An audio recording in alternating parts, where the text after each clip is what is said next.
My story begins differently than most. For most of my life, I didn't know but a few details of the first 6 months of my life. That's because I was adopted when I was 6 months old. So basically, as far back as I can remember, I have known I was adopted.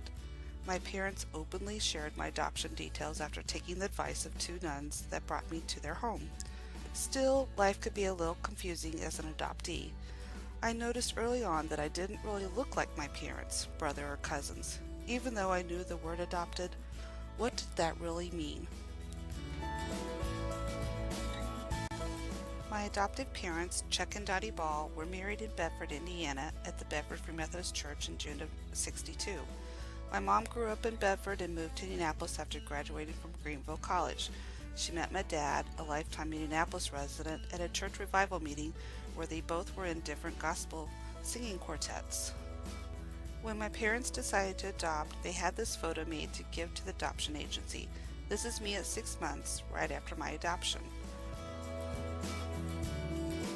Some of the pictures from my baby book that my mom always joked were taken right before I would start crying. These are some of my favorite photos growing up, especially the one of my new baby brother. We adopted David in 1969 when he was only 6 weeks old, so there is about 3 years between us. Many of my fondest memories are of family. My mom sewed a lot of special outfits for us growing up. We were always active in our church, and I participated in our Christian Life Club, earning badges. I dreamed of cars and dogs. Living in Speedway, Indiana, you never forget the Indianapolis 500. I love listening to the race cars and all the excitement in May. I think every kid growing up near the Speedway dreamed of driving a fast car. My other dreams always included pets. If not for all of my allergies, I probably would have pursued veterinary school. I've always loved dogs and wanted to live out in the country with many animals.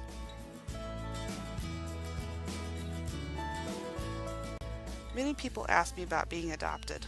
I always tell them I think of my brother the same way anyone would a biological sibling.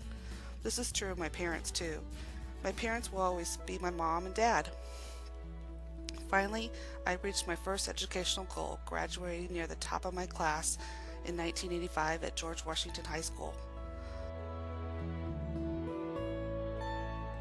Kentucky has a special place in my heart. Daryl and I got engaged on Halloween night in 1987 while visiting the Randall family farm that has been in the family for more than 100 years. It was a very exciting day, starting with exploring the beautiful Pulaski County countryside and a local cave that normally would have been underwater. I married Daryl, my best friend and love of my life, in May of '88 at our home church in Indianapolis, Indiana. We met when I was in 6th grade and he in 8th. We started out as good friends and were on the same Free Methodist Bible quizzing team. We didn't date though until after I completed high school. Having lived in the Indianapolis area all my life, I never dreamed or imagined leaving the state. But Daryl and I were about to begin a whole new chapter in our lives as we moved to New York.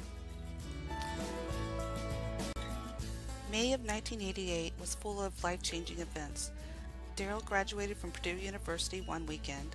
We married the next weekend, vacationed in Kentucky the following weekend, and then finally moved to a small town outside of Rochester, New York, called Ogden, New York. After a short time, I decided to pursue a business degree. I received my associates from Monroe Community College in May of 1991. Then I continued at Rochester Institute of Technology, earning my Bachelor of Science in Business Administration as an accounting major in August of 1993. I started to ask myself questions again. Where do I belong? What defines me?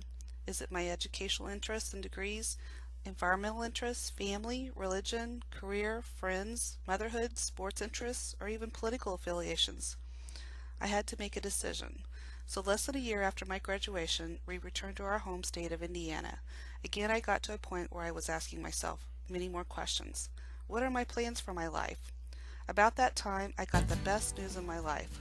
I was expecting a baby. Being back home again in Indiana and starting a family was truly a blessing. Josh was born in December of 1997, and amazingly, we had another child, Jason, almost 2 years later in 1999.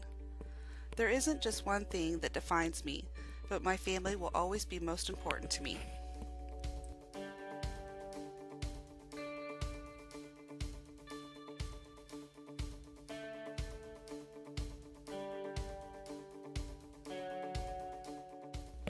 birth of my two sons brought my attention back to looking for my birth mom. I renewed my search and was able to find her on my own in 2000 after a determined search using the Indianapolis White Pages. My only clues were my original birth name, my birth date, and I knew she was only 17 when I was born. Pictured here are my birth mom with my youngest son Jason at our first meeting. My parents were also there to support me and show their thankfulness to her. In the background is her family home in London, Kentucky, where she grew up before coming to Indianapolis with their family. Finding my birth mom didn't answer all my questions, so with enough information to start my search at Butler University's library, I followed the clues to uncover information about my birth father. Sadly, he had died long before in a car accident in 1971, but I continued my search for his family and was rewarded with more additions to my growing extended family. Growing up, I felt a closeness to my adopted family and their extended family, but I always wanted to know more about my own personal roots. I finally had all the pieces of my life puzzle. I have been very blessed to have a relationship with all my extended families, and especially am thankful for my time with my biological grandmother. Before she died, I found we had a lot in common. Besides celebrating life, I want to celebrate family and the connections we make in life. I like to think that the future has just begun, just as in the song by Matthew West, Day One of the Rest of My Life. I am looking forward to my future plans, starting with completing my master's degree at Purdue University this August. Thank you for listening to my story.